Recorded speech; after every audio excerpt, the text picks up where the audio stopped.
Hello YouTube, Al here. Hope you all had a nice Christmas, New Year, all that jazz, and you're still alive. Congratulations, 2019, we made it. So, without further ado, let's get on with it. This week, I'd like to take a look at swapping the speakers in guitar cabinets. Now, I've not done this before, but I have a 1x12 cabinet I've had for about 3 or 4 years now. It's a Blackstar HT 112. It has one 12-inch speaker in it, which is a Blackbird speaker by Blackstar. It's their kind of own brand. It says it's designed by Blackstar, so read into that as much or as little as you like. It's 60 watts, it's 16 ohms, and I've always found it a little bit fizzy in the high end, no matter what amplifier I use it with, whether it's a Marshall one or an orange one or whichever I've used through it. I've always found it a little bit fizzy. So I recently got a Celestion speaker. It's a 100 watt speaker. It's rated at 8 ohms. And I want to swap them out. Again, it's just a 12-inch speaker, so it's like for like swapping. And I want to see what the differences in tone are. Now, I want to make this fairly scientific because I feel like there's a lot of things that are variables could go and influence the sound here. So my chain is this. So this is my signal chain. I've got my Gibson Les Paul. It's a 2013 LPJ. It's going to be going through my pedal board, but we're going to ignore that because the only part of it I'm going to be using is my TC Ditto Looper X2, purely to make sure that the input from the guitar and how hard I hit and all that stuff is the same. That's going to be going into my orange Micro Terror. It has a valve preamp section, but the solid state power section means that however much you turn up the volume, it's not going to change the tone from the amplifier. You're not going to get any more power amp distortion. So again, I'm trying to control for the variables as much as I can. The audio is going to be going straight into my iPhone 8, so it's a pretty simple setup. So without further ado, let's have a few chords.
Okay, so here you can see the Blackbird. I got it wrong, it's not a 60 watt, it's a 50 watt.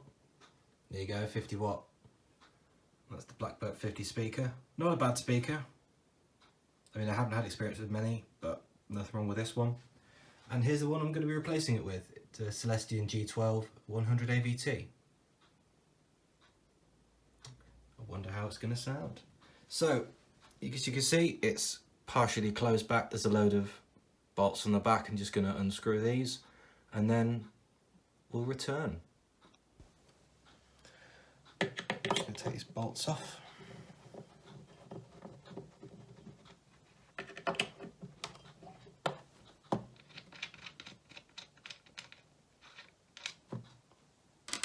last one. Don't want to come off. Okay, so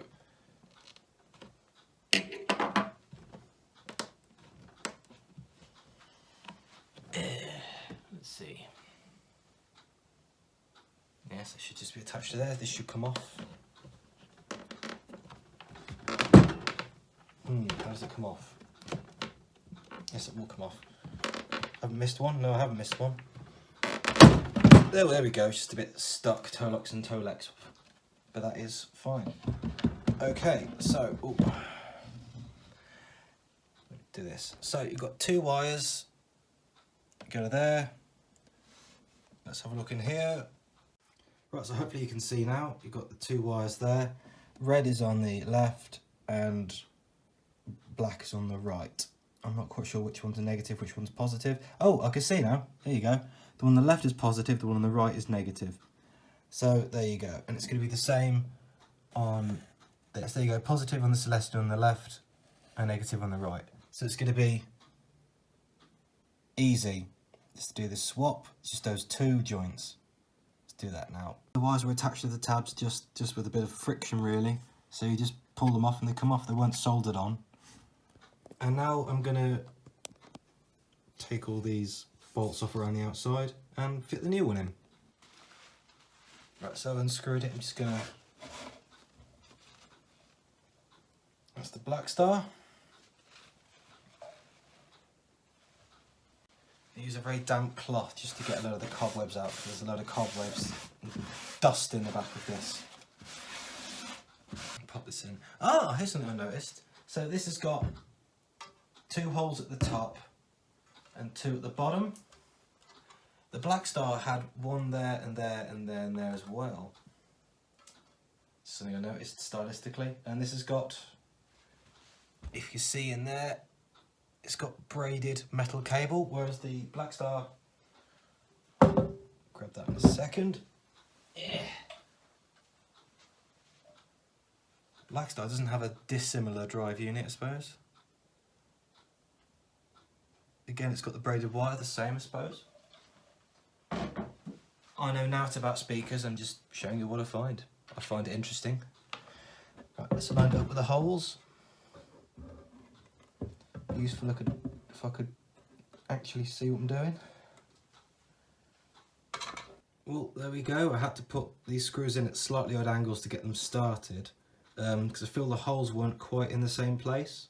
Or maybe it's slightly further apart, even though it's meant to be still a 12-inch, like this one was meant to be a 12-inch. But hey ho, yeah, it seems to be in. Again, I've done it hand tight and a little bit tighter than that. I've not done it too tight because the speaker needs to be able to move. So next thing is to pop the little sockets on. So just to show you, this is the negative one I'm attaching.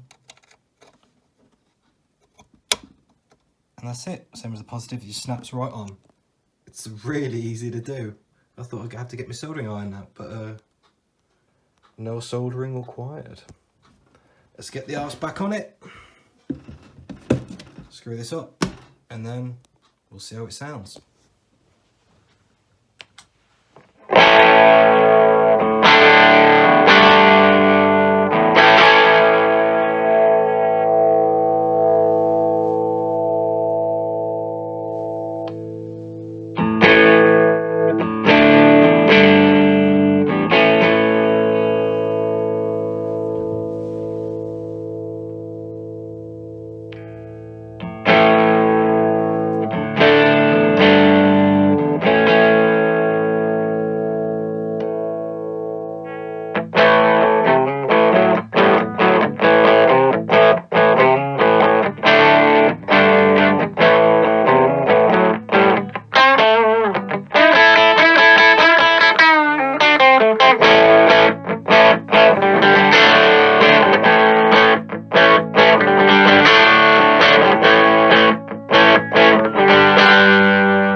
So you just heard the same thing again using my loop pedal, but this time with the Celestion speaker rather than the Blackbird speaker.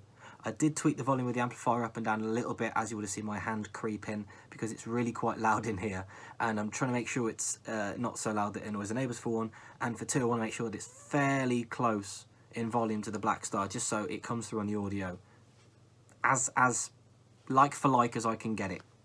So let's talk about the sound next. Personally, I felt that probably the Celestion had a little bit more bass end than the Blackstar. I don't think the difference was massive. The Blackstar did have sort of a fizziness, maybe a harshness, a slight fizziness that I didn't quite get on with in some respects.